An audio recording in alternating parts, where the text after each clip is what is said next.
City Union Bank all in one ஆப்ல இருந்து video KYC மூலமா வீட்ல இருந்தே பேங்க் அக்கவுண்ட் ஓபன் பண்ணலாம். வீடியோ கால்லயே வெரிஃபிகேஷன் முடிஞ்சிரும். City Union bank.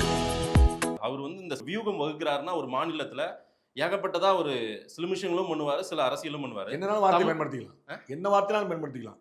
இதே நீங்க அண்ணாமலை அவர்களை பத்தி இதே இடத்துல நீங்க என்ன பேசுனீங்கங்கிற ஞாபகம் இருக்கு எனக்கு, நான் மறக்க மாட்டேன். அதாவது நீங்க சில்மிசம் பண்ணாருன்னு இந்த நாட்டுடைய உள்துறை நீங்க பேசிக்கலாம். நான் கேள்வி வைக்கும்போது 15 வார்த்தை சொல்லுவேன், பாண்டே கண்டுக்காம விட்டுவா நீங்க நினைச்சிட்டு இருப்பீங்க. ஒவ்வொரு வார்த்தையும் நிறுத்துவேன். சொல்ல சார், இந்த வார்த்தையை தமிழ்நாட்டில் இருக்கக்கூடிய ஒரு அமைச்சரை பத்தி நீங்க பேசணும்.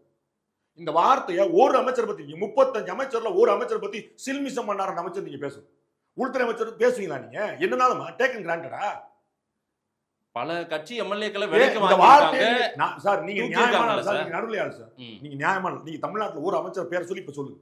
நான் அந்த வார்த்தையை வேணா வித்ட்ரா பண்ணிக்கிறேன் சார். இப்படிதானே சார் ஒவ்வொரு தடவை போவீங்க. நான் வித்ட்ரா பாண்டே கண்டுக்காம இருப்பான்னு பாப்பீங்க, உட்கார்ந்துட்டீங்க. நான் வித்ட்ரா பண்ணிக்கிறேன் சார். நான் அந்த வார்த்தையை வித்ட்ரா பண்ணிக்கிறேன். ஆனால் என்ன இதே மாதிரி பாஜக மாநிலத்தில் அண்ணாமலை பத்தி நீங்க பேசுறீங்க சார். பல மாநில கட்சிகளை என்ன கபலீகரம் செய்து ஆட்சிக்கு வந்த கட்சி தானே சார் பிஜேபி. வாங்க வாங்க, அதை தானே நான் சொன்னேன். அதை நம்ம மொழியில சேகர்பாபு எந்த கட்சி, திரு ஏவாவல் எந்த கட்சி, திரு ராஜகண்ணப்பன் எந்த கட்சி, திரு செந்தில் பாலாஜி எந்த கட்சி, ரகுபதி எந்த கட்சி, இன்னும் பத்தியம் சொல்லுவாங்க உங்களுக்கு. இவங்கெல்லாம் கபலீகரம் பண்ணீங்களா, வேற ஏதாவது பண்ணீங்களா? பிற கட்சிகளை கபலீகரம் பண்ணி சொல்றீங்க. மதிமுக எப்படி உருவான கட்சி? எங்கள் மீது கொலைப்பழி சுமற்றவர்கள் சொன்னாரா இல்லையா? வைக்கும் கொலைப்பழி சுமற்றவர்கள் உங்களுக்கு கூட்டணி வச்சிருக்கீங்க. அன்னைக்கு எங்க போச்சு? இன்னைக்கு எங்க கொள்கை முரண்பாடு இருக்கு? அடுத்தவங்க கபலீகரம் நீங்க என்ன பண்றீங்க? அது என்ன கரம்? நேசக்கரமா? கோபி நேனார் என் உயிருக்கு ஆபத்துன்றாரு, நேச சக்தியில் ஒன்னா இருக்கணும்னு சொல்றீங்க. என்னங்க நீங்க பண்றதெல்லாம் வேற. நான் சொல்றேன், தமிழ்நாட்டுக்கு எல்லா அநீதி இழைக்கப்பட்டு காங்கிரஸ் ஆட்சியில கல்வி பட்டியல பொதுப்பட்டியல் கொண்டு போனாங்க, மாநில பட்டியல் இருந்தது, எமர்ஜென்சி கொண்டு வந்தாங்க. ஆட்சி 2 முறை திமுக ஆட்சி கலைச்சது பக்கத்துல கூட வச்சிருக்கீங்க. அது முரண் கிடையாது சார். பிஜேபி கண்ணுக்கு தெரிஞ்சு நிறைய இப்ப ரீசன்ட் டேஸ்ல பண்ணிருக்காங்க. வாங்க முதல்ல போயிட்டாரு. ஒண்ணா சொல்லு, ஒண்ணா சொல்லு, ஒண்ணா சொல்லு. எத்தனை மாநிலங்கள்ல ப்ரிப்பேர் பண்ணிட்டு வரீங்களா? இல்ல நான் ப்ரிப்பேர் இல்ல.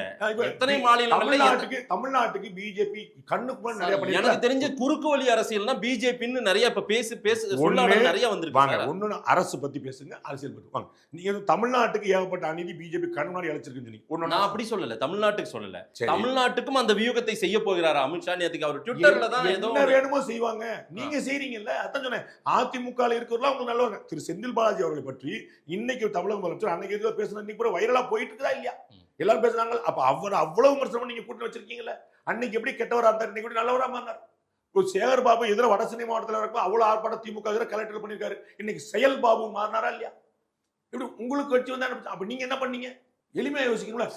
உங்க கட்சி எங்களுக்கு பாதிச்சா எங்களுக்கு வருத்தம். நாங்க எம்ஜிஆர் மீது மிகப்பெரிய மரியாதை கொண்டிருக்கிறோம். திரு தங்கந்தன் சொல்றாரு உங்க கட்சிக்கு எந்த ஆபத்து வந்துடக்கூடாது. என்ன அப்ப என்ன கணக்கு? நாங்கள் அங்காளி பங்காளி. அவ டிஎம்கே கூட உங்களுக்கு என்ன கலக்கு? ஏடிஎம் அதெல்லாம் கேட்க மாட்டீங்களா? என்டிஏ தலைமையிலான கூட்டணி ஆட்சி 2026ல வரும்னு சொல்லியிருக்காரு. அதை எடப்பாடி ஏற்றுக்கொண்டாருன்ற ஒரு புள்ளியில அந்த ஸ்டேட்மெண்ட்டை ட்விட்டர் பதிவுல போட்டிருக்காரோ. நீங்க அப்படிதான் புரிஞ்சுக்கணும்.